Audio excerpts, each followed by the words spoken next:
السلام عليكم ورحمة الله وبركاته، متابعي قناة مطبخ رقية. كنتمنى يلقاكم هذا الفيديو وانتم في أتم الصحة والعافية.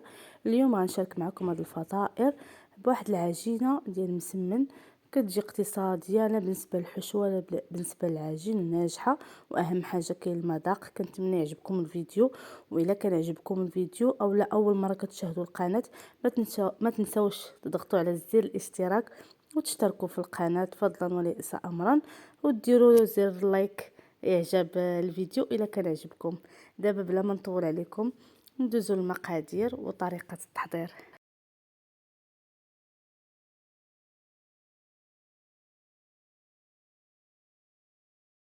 في واحد الزلافه غادي نحتاجو 3 د الكؤوس ديال الدقيق الفورص. بالنسبه للكيسان كنعبروا بالعنبه. وواحد الكاس ديال الفينو. غادي نحتاجو معلقه صغيره ديال الملحه، واحد المعلقه صغيره هكا ديال الخميره كيميائيه. غادي نخلطوا هاد النواشف هكا بيدينا وغادي نجمعوا بالماء. بالنسبه للماء احتاجيت 2 ديال الكيسان ديال العلبه ديال الماء. كنجمعوا مزيان، كنجمعوا العجينه هكا على هذا الشكل حتى كتجمع لينا. صافي كنجمعها غير هكا، ما كندلكوها ما والو. صافي ومن بعد غادي نديرها في واحد البلاستيكه، ما كندلكها ما والو، يعني غير كنجمعها هكا بيدي واحد شويه. صافي ومن بعد راه كتطلق بوحدها على حساب نتوما المده اللي نتوما يعني عجنتوها. بالنسبه ليا انا خدت ليا تقريبا نص ساعه ديال الوقت. دابا غادي ندوزو باش نحضروا الحشوه. في واحد المقلاة غادي نديروا زيت النباتيه، وغادي نضيف واحد البصله اللي سبق ليا وقطعتها، يعني شلطها هكا رقيق. غندي فيها ونجيبها هكا حتى كتبان ليا شويه بدات كتدبل. غنضيف هاد الفلفله حمراء. يمكن لكم ديروا الخضره الا كانت عندكم، انا ما عنديش، درت هذه حمراء. صافي بديت كنضيف هاد المكونات، كنجيب فيهم واحد شويه على نار اللي كتكون مجهده.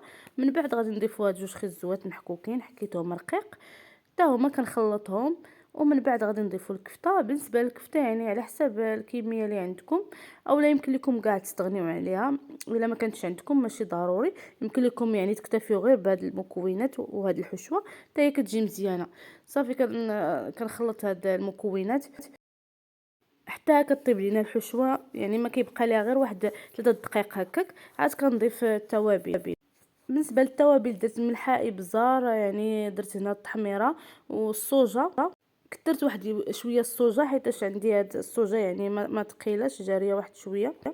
وكنخليوها يعني واحد 2 دقائق هكاك، ومن بعد كنطفيو عليها. كما شفتوا يعني الحشوه راه ما كتطلق الماء ما والو، يعني ناشفه تماما. صافي وهكا كنطفي عليها وكنخليها تبرد. وغادي ندوزو باش نشكلو يعني العجينه ديالنا بين ما تبرد لينا الحشوه.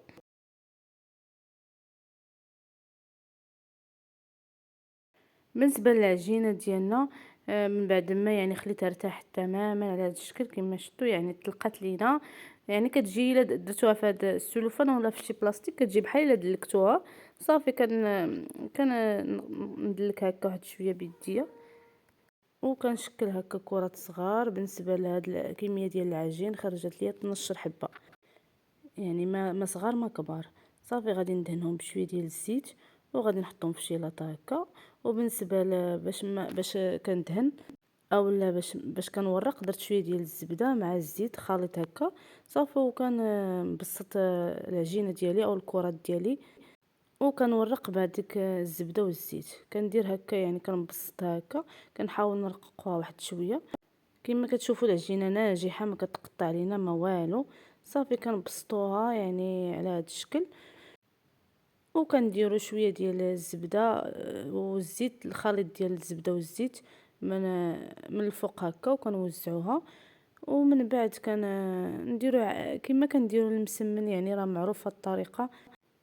كنديروا كما قلت لكم هاد الزبده والزيت على هذا الشكل، وكنديروا الطريقه ديال المسمن وكنحطوها في شي بلاصه ونغطيوها دائما بالسلوفان باش ما تشكلش لنا هذيك القشره. صافي كنبقى بنفس الطريقه، يعني كنبسط الكره ديالي على هذا الشكل ودائما كنبقى ندهن بالزيت والزبده، يعني حتى كنحس بها. صافي يعني رققت ليا يعني وتبسطت ليا مزيان. ومن بعد كنشكل هذاك الشكل اللي كنديرو ديال المسمن عادي. وكنرش واحد شويه ديال الزبده والزيت على هذا الشكل. صافي كنجمعوها، كنبقى مستمره حتى كنكمل كامل الكميه ديال الكرات اللي عندي. هكا كيما قلت لكم، يعني دائما خصكم تغطوهم بالسلوفان باش ما تشكلش لكم هذيك القشره. دابا ندوزو للمرحله المواليه اللي هي غادي نبسطوا فيها يعني هاد المسمنه ديالنا اولا الفطيره، اللي بغيتوها سموها. صافي كنبسطوها على هذا الشكل، يعني حاولوا نبسطوها مزيان مزيان كيما كنديروا المسمن عادي. يعني الطريقه راه معروفه والفيديو راه كيشرح راسو. صافي من بعد غادي نجيب واحد الموس وغادي نقطعوه على هذا الشكل على النص كما كتشوفوا. وهذا الجزء الفوقاني غادي نديروا فيه واحد الكميه ديال الحشوه كما تشوفوا. وفي المقابل غادي نديروا هذا الفرماج المحكوك. كيبقى اختياري، يمكن لكم تستغنيو عليه. صافي وكنجمعوا بهذه الطريقه يعني. راه الفيديو زعما راه باين كلشي، راه ما كنعرفش بزاف نشرح واخا هكاك. غنعاود معكم واحده اخرى. غادي نبسطوا يعني المسمنه ديالي على هذا الشكل، الطريقه اللي حنا مولفين.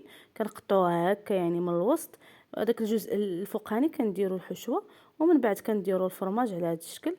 المهم كنتمنى الفيديو يكون كيشرح راسو. كنبقى مستمره حتى كنكمل العجينه كامل اللي عندي اولا المسمنات اللي عندي. وصافي غادي ندوزو باش نطيبوا هذا المسمن.